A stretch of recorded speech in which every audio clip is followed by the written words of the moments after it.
August 2nd, 1990.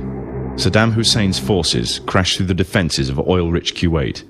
In fear of an Iraqi invasion into Saudi Arabia, the United States and her coalition allies poured into the Arabian Peninsula to form a deterrent that would be known as Desert Shield. The result was a series of diplomatic talks, negotiations and counter-negotiations that rapidly declined into a no-hope situation. On August 17th, 1991, Desert Shield became Desert Storm.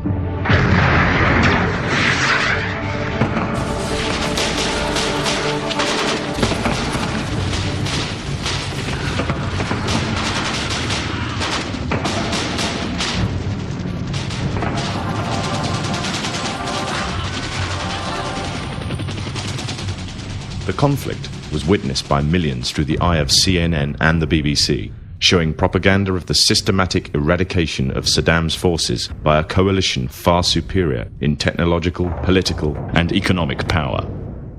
However, what was little known was that from the outset the war was engineered, controlled, and manipulated by an elite group. A group which had created the illusion of a man with power, at the head of a million-strong army, on the verge of going nuclear. A man who had gained control over 1/5 of the world's oil overnight. However, in reality, he was merely a pawn, in amongst many pawns, just a puppet in a grand master plan, with the Gulf War as a well-orchestrated stepping stone.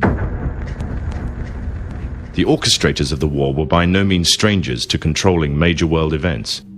In fact, they have done so for centuries. From the shadows, they have engineered every major war, revolution, and recession. They control everything you read, everything you hear, and everything you see. They have managed to indoctrinate an entire populace to their way of thinking and have infiltrated key positions in places of authority. And it is from the shadows that they have created a new political order, a new economic order, and more sinister, a new religious order. Their ultimate aim is total global domination, and they will stop at nothing to reach their goal. The goal that was outlined in a speech given by former President of the United States, George Bush. What is at stake is more than one small country. It is a big idea, a new world order.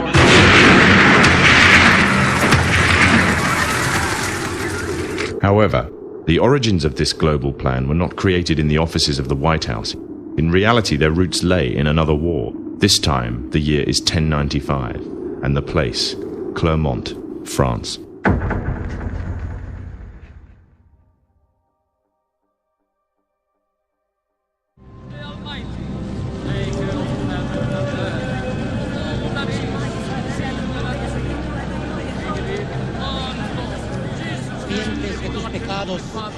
En el nombre del Padre, del Hijo y del Espíritu Santo.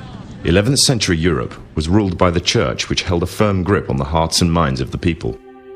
This power enabled Pope Urban II to wage war on the Muslim Caliphate and crusade in what he called a War of the Cross, to recapture the land of Jerusalem.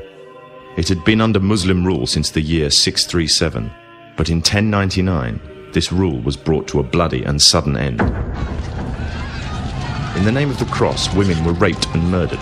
Children were put to the sword, and it is said that blood ran in the streets knee-high to the horses. Out of this land of bloodshed and terror, a group of men arose.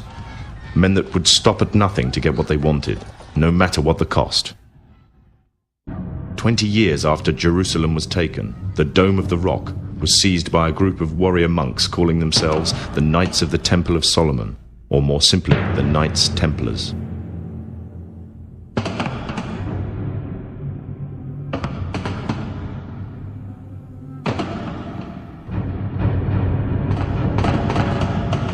In Jerusalem, the Templars began to deviate further and further away from the practices of Christianity.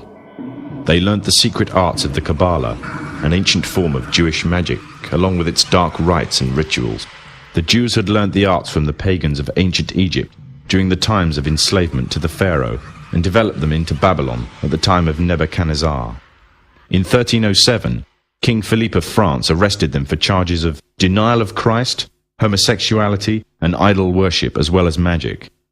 In 1314, Pope Clement V declared all Templars as heretics to Christianity, ordering all their properties to be seized. Their leader, Jacques de Morlaix, was captured and burnt to the stake. The Templars were cornered, and just when it seemed they were finished forever, a glimmer of hope arose from a seemingly certain end. They were to find a safe haven as well as an ally. But not in France. In fact, in a country in a desperate struggle for independence against the English.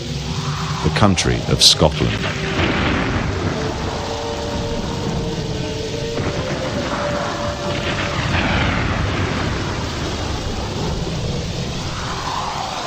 For some, Scotland's hope of independence had died with the death of William Wallace.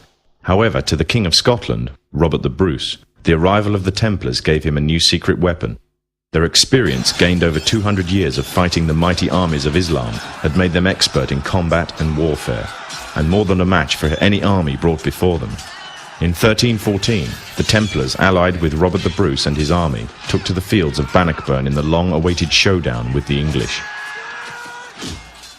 Robert the Bruce's foresight paid off. The 25,000-strong English army suffered a humiliating defeat at the hands of only 6,500 men. The dream of an independent Scotland had finally been achieved. The Templars had brought themselves back from the brink of destruction, and never again would they allow themselves to be destroyed. This time they would control the country by controlling its kings, and in order to preserve their secret order, the Templars would have to die, or more precisely, the name would have to die. The Templars, who had escaped Europe, were finally laid to rest in Roslin Chapel, Scotland, which stands to this day as sign of their presence in Britain. Their descendants became the true power of Scotland. In 1603, the death of Queen Elizabeth I left England without an heir to the throne. By virtue of descent, King James V of Scotland became King of England. In doing so, Scotland and England joined to form a new kingdom, and the power that the Templars held over Scotland spread to give them a firm grip on the whole of Great Britain. For over 100 years, the Templars concealed their activities, fading into the background until they were little known and little remembered. However, they did not cease to keep a firm grip on Britain. All the time they were planning, regrouping, and infiltrating positions of power in all corners of the kingdom. In 1717, the Templars made their reappearance in Europe. They had grown in both number and strength, and were now ready to coin a new identity, free from their reputation of the past, and given credibility by none other than the monarchy and aristocracy of England. And the name they chose for themselves was a name that would be known by many, but understood by a few. This new name, the Freemasons. The new identity and the grandeur of its members afforded the Masons with respect and dignity. The first royal member of the Freemasons was Frederick, Prince of Wales. The latest members include Prince Philip, the Duke of Edinburgh, and consort to the current Queen of England, Elizabeth II, who herself is a grand patron to the Masons. However, behind closed doors, the Freemasons were free to indulge in the secret rites and rituals handed down to them by their ancestors, and these became the basis of their levels of membership, called degrees. The Freemasons were not content with power in Britain alone. Their ambitions were far greater. In the years to come, the world would witness Europe and America being plagued by wars and revolutions, each more devastating than the other. However, these would not be as commonly believed, the spontaneous effects of a downtrodden people, but in fact schemes created by the exclusive few, driven by hunger for absolute power. All this would take place from the very country from which they had fled centuries earlier, and would become the base for their global domination.